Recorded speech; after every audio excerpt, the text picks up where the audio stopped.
Јавниот долг е намален за 4,7% поени во првиот квартал годинава споредено со крајот на минатата година.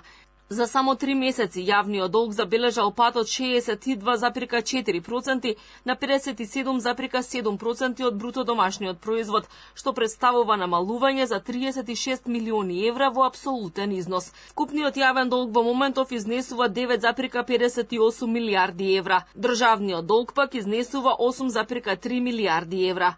Премиерот Христијан Мицкоски е задоволен од бројките.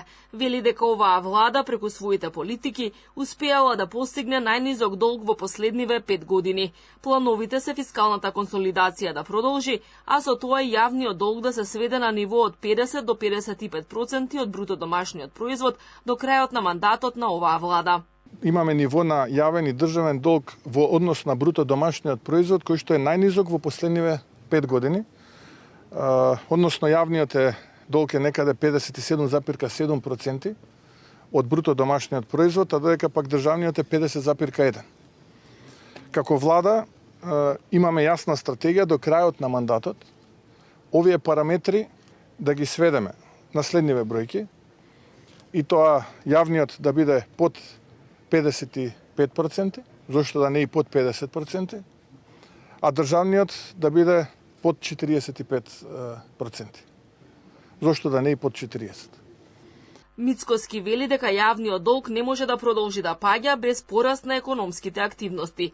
Освен што во наредниот период ќе се објават убави економски вести за земјава, како што најави и неколку пати претходно, тој очекува и пораст на бруто домашниот производ. Она кое што за мене исто така важно е да номиналниот бруто домашен производ биде 20 милиарди долари.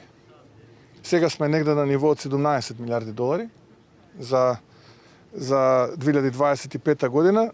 До крајот на овој мандат очекувам владата да ги исполни овие 3 стратешки цели во делот на макроекономските показатели и мислам дека тоа ќе се случи.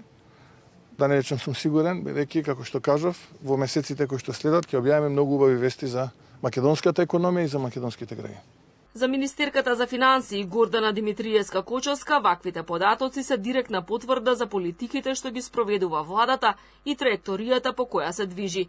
Падот на јавниот долг според неа е резултат на мерките што се преземаат за фискална консолидација, мерките за намалување на непродуктивните трошења, како и напорите за подигнување на економската активност.